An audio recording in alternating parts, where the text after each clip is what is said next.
An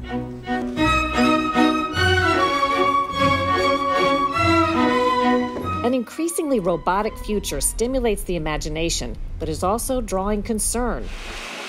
Will millions of human jobs disappear? We will see 1.2 billion people who would have been employed under this economy out of work.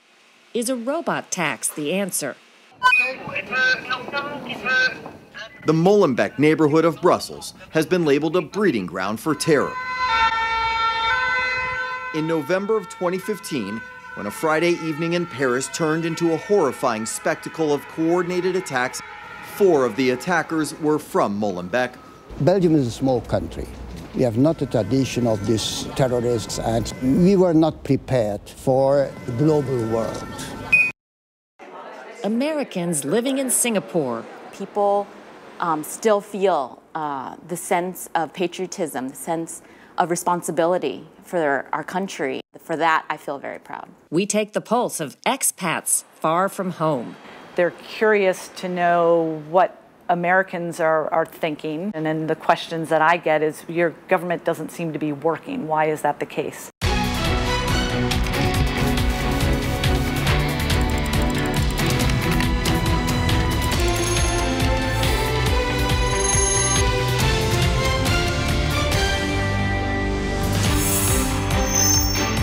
Welcome to Full Measure. I'm Sharyl Attkisson. Today we begin with a glimpse into the near future and the cost of progress. For every advancement we make, whether it's automated assembly lines, robots that can serve meals, or artificial intelligence that can drive cars, there's a potential human cost in terms of jobs lost.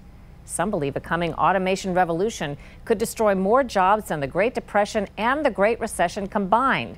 Their answer? A robot tax. That's today's cover story. He may be in the driver's seat, but he's not driving. Make our turn. A computer is. You got something spinning on your roof. I know, we can't get rid of it. This is a self-driving car. Okay, is it driving you right now? I'm doing nothing. It's collecting data and driving. Just wait, when the light changes, you'll see us pull out. I won't do anything. No feet on the pedals, no turn signals. Look. Bye.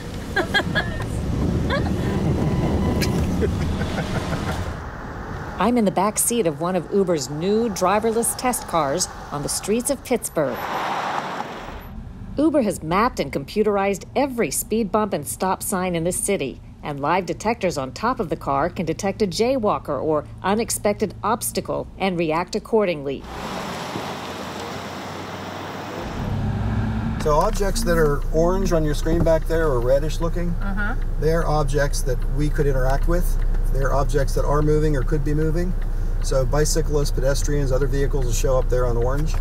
And then the blue objects are static objects like, the edge of the road, the buildings, the trees, the telephone poles. It's not just passenger transport that's seriously becoming automated. For me, I think the most important things that computers are going to do in the next 10 years is drive trucks and cars. There are also robot toilets. Please, humans first. Robotic food service.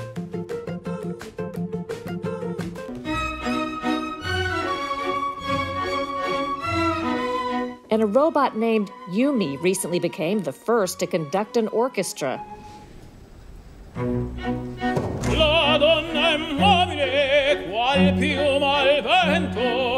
An increasingly robotic future stimulates the imagination, but is also drawing concern. Will millions of human jobs disappear and thrust the U.S. and the world into an unemployment crisis? Well, I think the risk is that we have a workforce or a potential workforce which is largely either unemployed or underemployed. Daniel Gersten is studying the issue for the nonprofit research group RAND Corporation. What will those people who were involved previously in manufacturing and industry be doing to have a livelihood and to feed families and have their health care provided? I reprogrammed the robots to do the inspection. It's running much faster now. See? That's amazing, Molly. Thank you.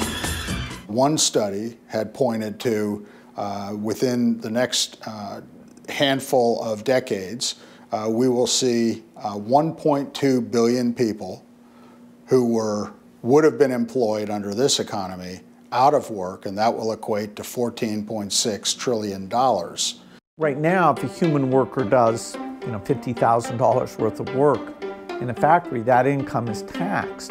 Microsoft co-founder and billionaire Bill Gates recently ignited debate with his idea for a solution, a tax on companies that use robots to slow the speed of progress and pay to create new opportunities for the unemployed. I don't think the robot companies are going to be outraged that there might be a tax. It's okay. One city at the center of the robotic revolution is Pittsburgh. Not only is Uber's robotic test car research based here, but it's also home to the famous Carnegie Mellon University. 1979, when the steel industry collapsed, Carnegie Mellon created the first program in robotics in the world. William Peduto is the mayor of Pittsburgh. By the mid-1980s, they had created the first PhD in robotics in the world, and in the 1980s defined artificial intelligence as an area. Now the city and its economy have caught up to that, and it's become part of our industry. There are people, as you know, who advocate businesses that replace humans with robotics or robots or use automation rather than people should be taxed, a sort of robot tax. Yeah. What's your view of that? Well, it's interesting. If you go back in history, that's something that was done in the past, right? Longshoremen back in the day used to carry crates off of boats, and all day long would be, and then all of a sudden a crane came in, and it had these massive containers that they were able to move. And what they did is created a tax on the crane operators that went back to the Longshoremen's Relief Fund. San Francisco official Jane Kim is leading an effort to push California into passing a robot tax, forcing companies to pay into a fund that could be used for education, retraining, and investments in new industries. If you look at much of the research, automation will further concentrate wealth amongst the few who own the robots and the algorithms and the automation. And so we want to make sure that there's a way to help distribute some of that wealth to help train and educate our workers for the jobs of tomorrow. But for all the support a robot tax may have, the idea has plenty of critics, like Drew Greenblatt, who runs Marlin Steel in Baltimore. Bill Gates is a very smart person. However, on the robot tax, I think he's going down the wrong path. Marlin Steel relies on automation and just 36 human employees. But he says without robots, he couldn't afford to be in business at all. The robot tax is a bad idea because it hurts the employees' welfare. The employees in America need the best technology possible to thrive and prosper. That's how we differentiate ourselves from the competition. We're not going to beat them because we're cheaper dollars per hour. We're not going to beat them because our environmental protections are less. We're going to beat them because our people are so much smarter and they have the best tools in the world. Others argue the job market will adjust without a tax intervention by humans.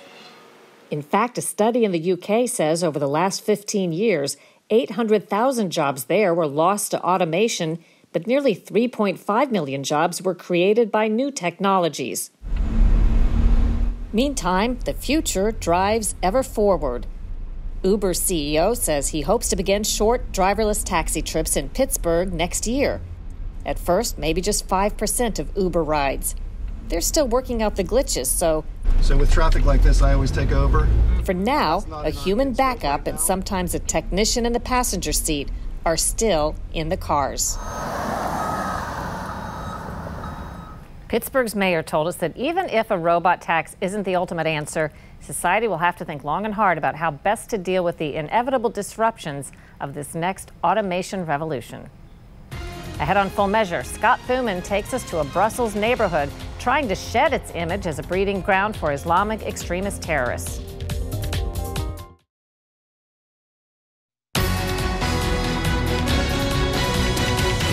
It's been called Terror Central, a neighborhood in Brussels, Belgium, home to a high concentration of extremists. 4 of the attackers who targeted Paris in 2015 were from Molenbeek, including the only attacker to survive and face trial. And terror ties don't end there. Our Scott Thuman looks at how one city is trying to shed its reputation as a worldwide threat. In a small part of this European capital, the traditional Belgian feel has been replaced with Moroccan flair. The Molenbeek neighborhood of Brussels has been labeled a breeding ground for terror, and it's again the focus of attention because its most notorious resident is accused of taking part in one of the world's worst terror attacks. In November of 2015, when a Friday evening in Paris turned into a horrifying spectacle of coordinated attacks at cafes, restaurants, and the Bataclan Theater, 9 terrorists affiliated with ISIS killed 130 people and injured more than 400 others. 4 of the attackers were from Molenbeek. Only one of the suspects is eventually caught alive, Salah Abdeslam, a Belgian who returned here and was arrested after a shootout with police. And he's far from the only young man here who turned radical. Belgium, as a whole, has an outsized role filling the ranks of ISIS. The nation has the highest number of foreign fighters of any Western country. You think he just drove the vehicles? During our 2015 visit, Geraldine Enadia told us her son's radicalization in Molenbeek led to his death on the Syrian battlefields. You just know that in the end, yes. What happened? What happened, there was the attack of the airport of Der Selzor. It was in February 2015, and it was the collision, and he died. And I received only a short message, 5 lines. You are the mom of Anis, yes. Please note that your son is died. He was a good guy, he was everyday laughing, and here we are very shocked, only that. I have no photo, I have no body, I have nothing. They live somewhere in an emptiness. Their life is something empty. They know there is not really a future for them. Johan Lehmann, an activist and university professor, predicted there would be more Molenbeek-related incidents. He was right. A Molenbeek resident was also linked to the 2016 deadly bombings at the Brussels airport and subway, killing 32. I think our approach of the phenomenon is too bureaucratic. And also, you know, the ideology of freedom of expression, you know, pluralism in this. And Belgium is a small country. We have not a tradition of this explosive possibility of terrorist acts and so on. We were not prepared for the global world. And all the consequences of the globalization, and we have it under control. We hadn't it under control. With its mayor saying publicly that mosques are being controlled by radicals, there's a push to put some under government control. Police patrols have stepped up, and intelligence agencies are trying to identify groups with links to terrorism. One leaked report suggested there could be dozens. But among the other changes, and perhaps most important, they are adding opportunities for young people in this area where unemployment runs 3 times the national average. Enter Molenbeek, a tech startup teaching computer coding and website development and getting support from heavy hitters Google and Samsung, who saw the need to invest, quote, with a sense of urgency. As the campaigns in Iraq and Syria continue to capture more foreign fighters, there's another challenge. Defense Secretary General James Mattis recently called on European nations to take back and try jihadists that are caught on the battlefield. Belgium reportedly has dozens of them to deal with and no plan in place, since in many cases they aren't wanted back on Belgian soil. For Full Measure, I'm Scott Thuman. Coming up on Full Measure, Americans living in Singapore.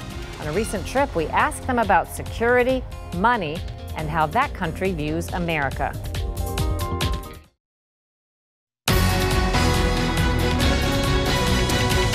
When we travel to report, we like to stop and listen to people who live in places we visit. In Southeast Asia a few months back, we heard from a group of Americans who are living and working in Singapore to get their views from the other side of the world. You know, I'm sure you're well aware of the security concerns and the increased worries about terrorism in the United States since you've been here. How do you reflect upon that, living in a place that, for the moment at least, is much safer in those terms, I think? The government here has had a campaign over the past 9 months or so, very clearly stating it's not a matter of when, not a matter of if, but when there would be some sort of a terrorist attack. They claim to have foiled a couple of terrorist attacks last October, and they've talked to people about that. I think the bigger issue is we all know that there's a lot of kind of silent and soft security around Singapore, so I think we feel very safe. They always have their ears on. They always have people watching, even though you may not see police walking around the streets. Are you, Kat, finding it disconcerting to start coming across warnings that terrorism perhaps is coming? There are things happening around us all the time, and we know that. I travel a lot to Indonesia. Malaysia's right here. So we know that there are factions in the region and very near us. We know that things are happening, but it's relatively safe for us to live in our personal lives. You all are so close to very major terror hotspots. Why do you think Singapore has escaped that to date?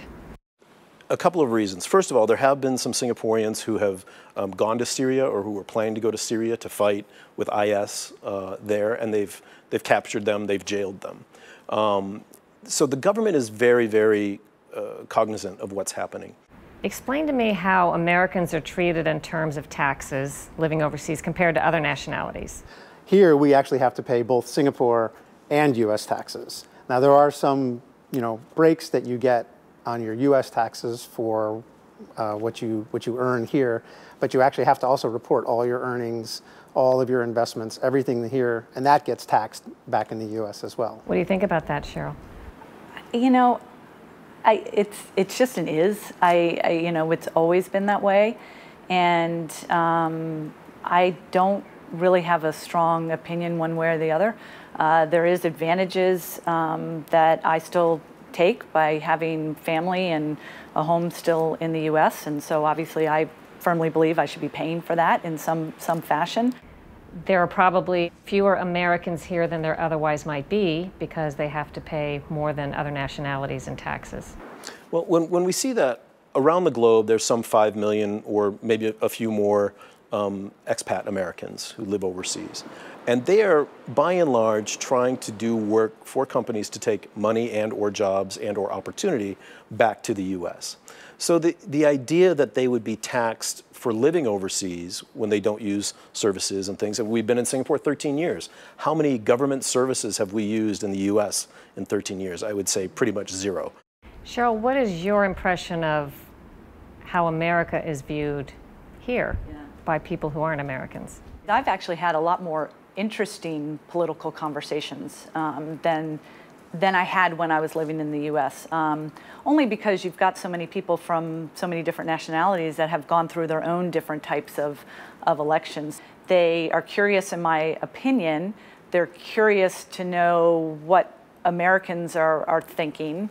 And I remind them I'm only one American. I'm not all of America, so I'm only going to have my own opinion. I think the only thing from my perspective with our government and hearing things on other governments is you just want your government ultimately to work. And then the questions that I get is your government doesn't seem to be working. Why is that the case? Are you learning about that from watching the news, talking to friends and family, or what? Well, we do keep, we don't watch the news. It's, not so as easy to just turn on the TV and get network news here, but you do read a lot of news. I think that the challenge is that you have to read a lot of different things to get the different perspectives. Do you believe what you read? Because that's another issue in the United States right now, whether the media is telling the whole story. Well, I think that's the thing. Staying informed is a matter of reading lots of different sources and then making up your own mind. I mean, you have to use, an educated perspective to sort of think about, does this make sense? Does it actually ring true? Is it real?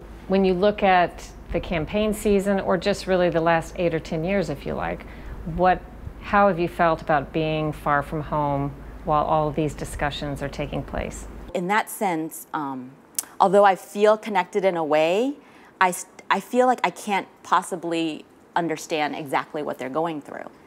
I think I view being an American I have different lenses that I view being an American with my background.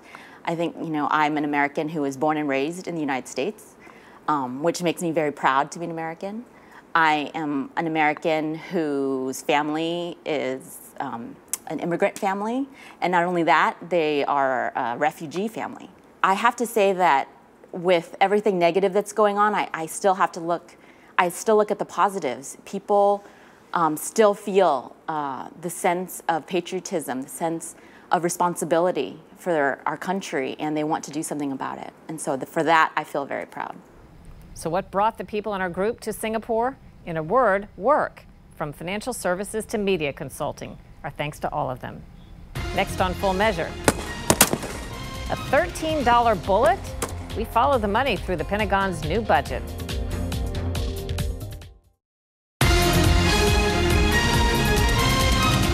In Follow the Money, spending tax dollars on shockingly expensive ammunition. The Army is setting its sights on a new bullet. The Pentagon's 2019 budget includes rifle bullets costing nearly $13 a round. The standard rifle round used by the Army costs less than 40 cents. It's not the only sticker shock in our military. Take the U.S. Navy's new Zumwalt-class destroyer. Ammunition for the advanced guns designed for the ships costs $800,000 a round. The Navy abandoned that ammunition. It's now searching for more traditional and cheaper options for its newest ship. Hollywood goes to town.